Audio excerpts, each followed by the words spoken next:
السلام علیکم ناظرین، میں ہوں سمیع ابراہیم اور آپ دیکھ رہے ہیں سمیع ابراہیم یوٹیوب چینل۔ آج جمعہ ہے اور 22 نومبر۔ اپنی اس ویڈیو میں ایک بڑی امپورٹنٹ ڈیولپمنٹ ہوئی ہے۔ امریکی صدر ڈونلڈ ٹرمپ نے پاکستانی وزیر اعظم عمران خان سے ٹیلی فونک گفتگو کی ہے، اور یہ اس گفتگو کی وجہ یہ ہے کہ دو پریزنرز، ویسٹرن پریزنرز وہ رہا ہوئے ہیں۔ طالبان نے انہیں چھوڑا ہے، ان میں سے ایک آسٹریلین تھے اور ایک امریکن، اور یہ دونوں کابل میں جو امریکن یونیورسٹی ہے اس میں پڑھاتے تھے۔ یہ بڑی امپورٹنٹ ڈیولپمنٹ ہے، میں بتا اس لیے رہا ہوں کہ اس کا بہت امپیکٹ ہے۔ وہ جو افغان پیس پروسیس رک گیا تھا، وہ دوبارہ شروع ہو رہا ہے، اور اس کے ساتھ ساتھ مسئلہ کشمیر پر بھی پرائم منسٹر عمران خان نے اس گفتگو کے موقع پر اٹھایا ہے اس کو،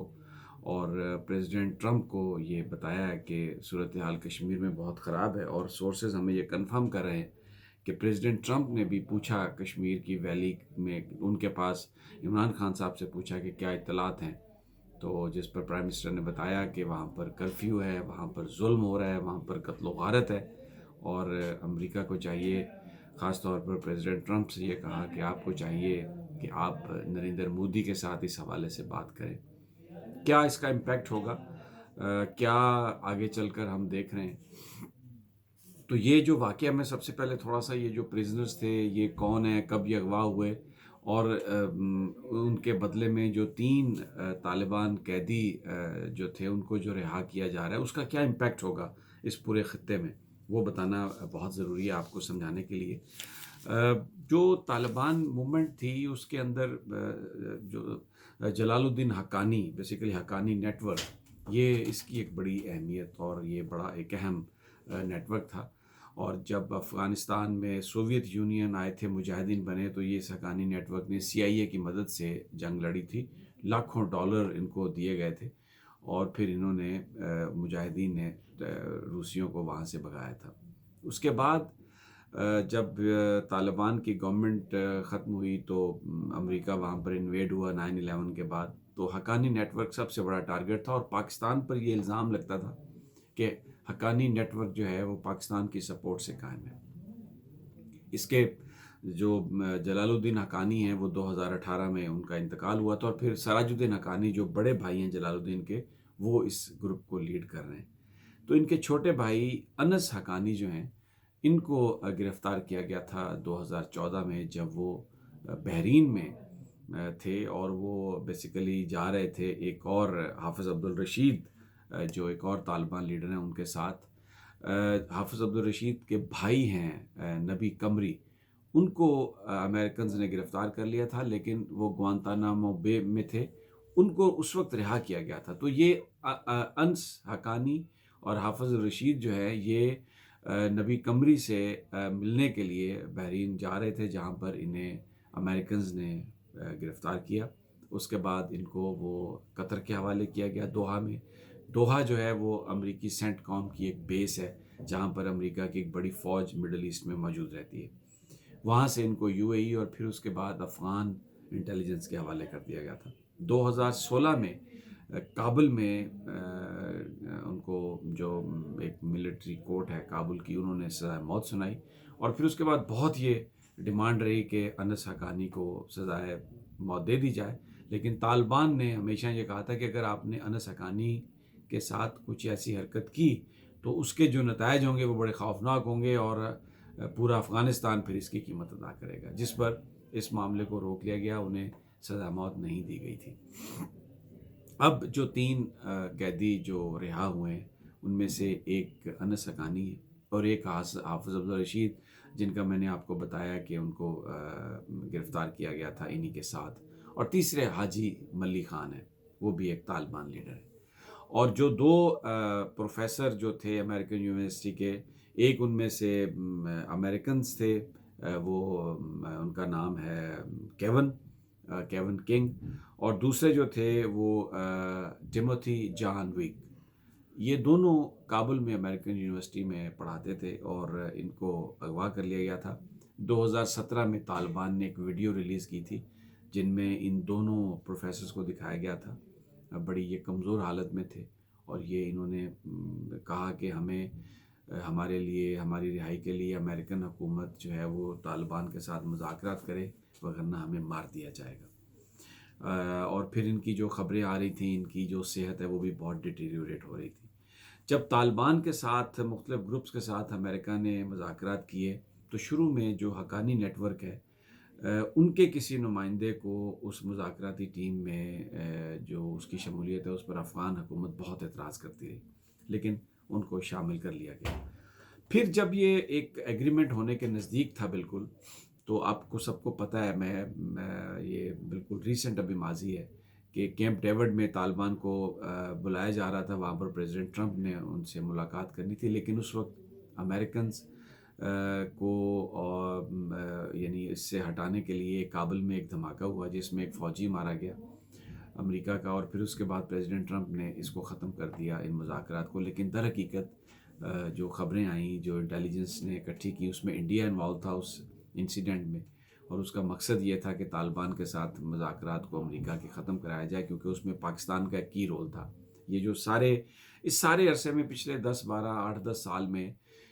بھارت یہ کہتا رہا، دنیا نے یہ کہا، اور امریکہ کو، پریزیڈنٹ ٹرمپ کو انہوں نے کنونس کر لیا اوباما کے آخری دور میں بھی، کہ پاکستان جو ہے وہ ڈبل گیم پلے کر رہا ہے، اور طالبان کے ساتھ بات نہیں ہونی چاہیے اور ان کو کرش کرنا چاہیے۔ پاکستان ہمیشہ یہ کہتا رہا کہ طالبان کے ساتھ آپ مذاکرات کریں، وہ سٹیک ہولڈرز ہیں، اور یہ بات کرنے پر الزام لگتا رہا کہ پاکستان طالبان کو سپورٹ کرتا ہے، اور وہ جو ہمیشہ آپ سنتے رہے ہیں کہ جی ڈو مور اور سینکچریز ہیں اور یہ ہے وہ، جبکہ پاکستان کی فوج کا موقف یہ تھا کہ طالبان جو ہیں، جو پشتون ہیں، وہ بڑی وہاں پر ایک ریس ہیں، اور طالبان کو نظر انداز کیے بغیر آپ افغانستان میں امن کو اچیو نہیں کر سکتے۔ اور وہ ہمارے لیے اس لیے بھی ضروری تھا کہ جو پاکستان کا ایریا افغانستان سے ملتا ہے، اس میں یہ جو ٹریولنگ ہے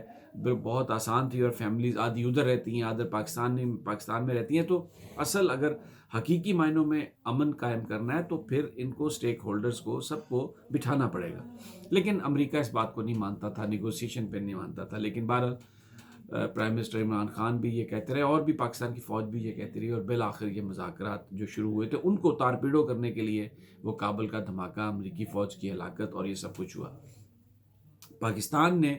پھر اس میں رول پلے کیا، حقانی نیٹ ورک پر اپنا انفلوئنس استعمال کر کے۔ یہ جو ریلیز ہوئی ہے، در حقیقت credit goes to Pakistan army, اور اس میں پاکستان کا ایک بڑا اہم رول ہے، اور اب جو ہے وہ ان کو رہا کر دیا گیا ہے، یعنی یہ ایکسچینج ہو رہی ہے۔ اب اس کے نتیجے میں جو مذاکرات ہیں افغان پیس پروسیس کے، جس میں طالبان اور امریکہ کے درمیان جو مذاکرات ہیں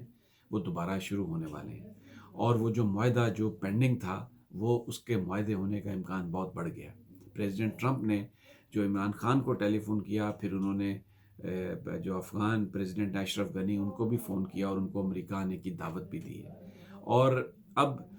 یہ جو اس میں زلمے خلیل زاد جو امریکہ کے اسپیشل انوائے ہیں افغانستان کے لیے، خصوصی نمائندہ، انہوں نے بھی اس میں رول پلے کیا ہے۔ وہ جو ہاکش لوگ تھے، جن میں جان بولٹن تھے، جن میں اور ایک دو لوگ تھے، ان کو پھر امریکی صدر نے اپنی کیبنٹ سے بھی نکالا ہے، کیونکہ انہوں نے طالبان کے ساتھ جو معاہدہ ہو رہا تھا وہ بھارت کی شے پر اور کسی اور ملک کی شے پر اس کو سیبوٹاج کیا، اندر کی خبریں ریلیز کی، پریزیڈنٹ ٹرمپ سے کہا کہ آپ کو نہیں ملنا چاہیے ان سے۔ تو وہ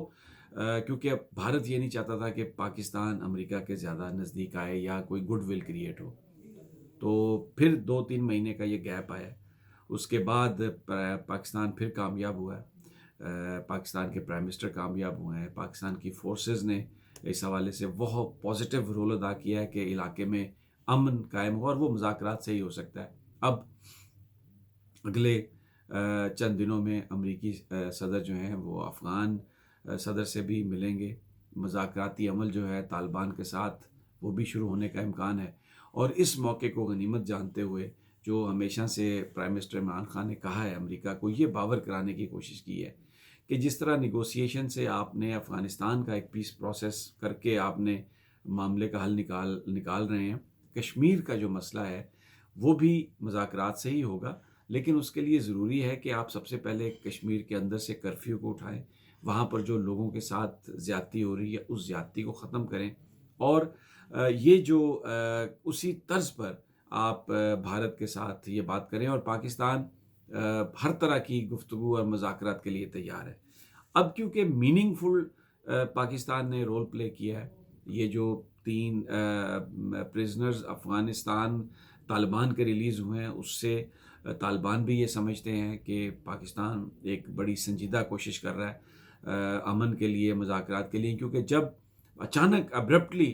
جو مذاکرات ختم ہوئے تھے، اس کا پاکستان کو ایک نقصان یہ ہوا تھا کہ پھر طالبان گروپ اور پشتون گروپ اور وہ جو دوسرے سارے ریزسٹنس کرنے والے ہیں، انہوں نے یہ سوال اٹھا دیا تھا پاکستان سے کہ آپ کی کوششوں سے ہم مذاکرات پر آمادہ ہوئے ہیں، لیکن یہ جو اچانک مذاکرات ختم کر دیے گئے ہیں، تو اس بات کی کیا گارنٹی ہے کہ کل پھر ہم جب مذاکرات کریں گے تو وہ یونیلیٹرلی ان کو ختم نہیں کیا جائے گا؟ تو پاکستان کی جو ریپوٹیشن تھی، پاکستان کی جو ایک حیثیت تھی، اس کو بھی کوشچن مارک بڑا لگا دیا تھا پریزیڈنٹ ٹرمپ کی اس ساری گفتگو نے۔ اب جنرل قمر جاوید باجوہ کی بھی 3 سال کے لیے ایکسٹینشن ہو چکی، اور تبدیلی کا عمل پاکستان میں مکمل ہو چکا۔ کل ایک پریس ریلیز میں اس بات کو دوبارہ کہہ دیا گیا، اور پھر ابھی آرمی چیف جو ہیں وہ ایران بھی ہو کے آئے ہیں، سعودی عرب اور ایران کے درمیان میڈیشن کروانے کی وہ کوشش کر رہے ہیں یمن کے حوالے سے۔ تو کوئی بہت بڑی کامیابی تو نہیں ہوئی، لیکن بہرحال گفتگو جاری ہے، اور اس حوالے سے افغانستان کا پیس پروسیس وہ بھی منطقی انجام کو پہنچ رہا ہے، اور کشمیر کے حوالے سے یہ نظر آ رہا ہے کہ جو ویسٹرن ورلڈ ہے، ونس افغانستان از سارٹیڈ آؤٹ تو کشمیر پہ فوکس ہوگا، اور امریکہ جو ہے وہ انڈر پریشر آئے گا۔ ابھی تک پاکستان نے جو حکمت عملی اپنائی ہے، اس سے پوری دنیا میں یہ بات بڑی اپریشیٹ کی جا رہی ہے کہ پاکستان ڈپلومیٹیکلی اس میں کام کر رہا ہے، پاکستان نے کوئی بلیک میلنگ نہیں کی، پاکستان کراس بارڈر انفلٹریشن میں انوالو نہیں ہے، بھارت کسی طرح کا بھی کوئی ثبوت نہیں دے سکا، کوئی ایویڈنس نہیں دے سکا۔ تو یہ جو آنے والے چند دن ہیں، یہ اچھی خبر آئے گی، کیونکہ اگر افغانستان میں امن ہوتا ہے اور کشمیر کے معاملے پر میننگ فل ڈائلاگ ہوتا ہے، یہاں پر بھی امن ہوتا ہے، تو اس کا مطلب یہ ہے کہ پھر اس خطے میں ترقی، اور وہ جو ایک نیا پاکستان اور نیا ایشیا اور جو نیا ریجن کی بات ہو رہی ہے، وہ پایہ تکمیل تک پہنچے گی۔ کشمیر کے مسئلے سے بڑا گہرا تعلق ہے فیٹف کا، کیونکہ بھارت اپنا انفلوئنس استعمال کرتا ہے ویسٹرن کنٹریز پر پاکستان کو بلیک میل کرنے کے لیے۔ یہ جو ٹیرر فنڈنگ کی بات ہو رہی ہے، وہ ساری کی ساری کشمیر کے کانٹیکسٹ میں ہے۔ اور دوستو، جب تک فیٹف کی گرے لسٹ سے پاکستان نہیں نکلے گا، جو بڑی انویسٹمنٹ ہے دنیا کی، وہ پاکستان میں نہیں آئے گی۔ تو جب تک بڑی انویسٹمنٹ نہیں آئے گی، امپلائمنٹ کیسے کریٹ ہوگی، نوکریاں کیسے ملیں گی، ترقی کیسے ہوگی؟ یہ ان کا بڑا گہرا تعلق ہے۔ تو یہ جو ڈیولپمنٹ ہوئی ہے، افغان طالبان اور امریکی پروفیسرز کی ایکسچینج ریلیز، اور اب یہ مذاکراتی عمل بالکل آلموسٹ کمپلیٹ ہو چکا ہے، اب تو فائنل ڈرافٹ ہے، اور یہ اگلے چند دنوں میں آپ دیکھیں گے کہ اس حوالے سے بڑی ڈرامائی تبدیلیاں آ رہی ہیں۔ آپ میرے اس چینل کو سبسکرائب کر لیں، بیل آئیکن کو آپ دبا دیں، تو جیسے ہی میری نئی ویڈیو اپلوڈ ہوگی آپ کو اس کا نوٹیفیکیشن آئے گا، اور میں آپ کو اس ساری صورتحال سے آگاہ کرتا رہوں گا۔ میں اپنی اگلی ویڈیو میں یہ جو پی ٹی آئی فنڈنگ کا معاملہ ہے، اور یہ الیکشن کمیشن جو کر رہا ہے، کیا یہ بیسیکلی پلاننگ ہے؟ کیا اگر یہ پولیٹیکل پارٹیز پر پابندیاں لگ جائیں، ساری کی ساری جو فنڈنگ جن پر الزام ہے، تو پھر کیا اگلے انتخابات کون کرائے گا، کون سی پارٹی ہوگی، کس طرح کے ہوں گے؟ یہ میں اپنی اگلی ویڈیو میں آپ کو اپلوڈ کروں گا، تو منتظر رہیے۔